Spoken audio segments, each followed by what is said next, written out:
পুরনকোট মসজিদ, এখানে কিন্তু আর্জেন্টিনার পতাকা পেলাম বেশ দুইটা। এই যে বিখ্যাত আমাদের বাগেরহাটের খুবই টপ ক্লাস একটা জায়গা এই পুরনকোট মসজিদ, খুবই বড় এবং প্রভাবশালী মসজিদ বলাই যায়।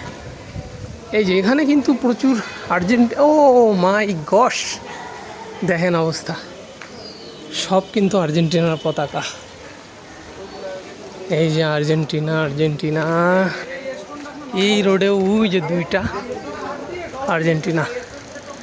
আমার মনে হচ্ছে ওনারা একটা কমিউনিটি আকারে এই আর্জেন্টিনার পতাকাগুলো লাগাইছে এই যে, এবং ভিতরে ভিতরে কিন্তু নামও আছে। বাহ, পুরাই আর্জেন্টিনা রোড। বাহ, পার্থ, ওই যে ওখানে আর একটা নাম,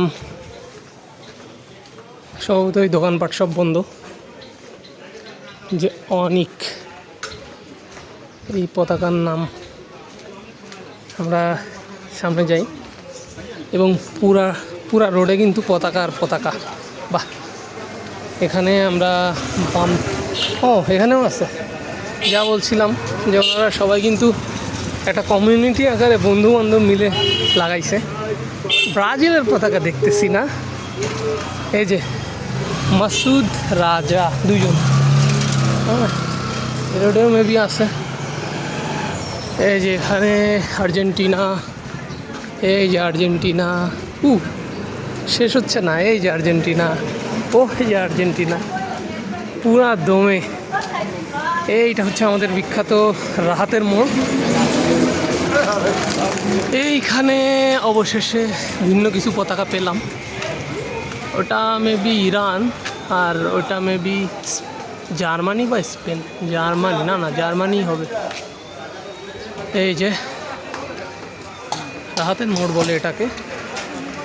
তো পেলাম কিন্তু প্রচুর পরিমাণে আর্জেন্টিনা। ব্রাজিল খুব একটা দেখতে পাইনি। ইন্টারেস্টিং। রাহাতের মোড় দিয়ে সামনের দিকে যাচ্ছি। এই রোডে আবার পতাকার সংখ্যা কমই মনে হচ্ছে। আর্জেন্টিনা রোড পেলাম অবশেষে।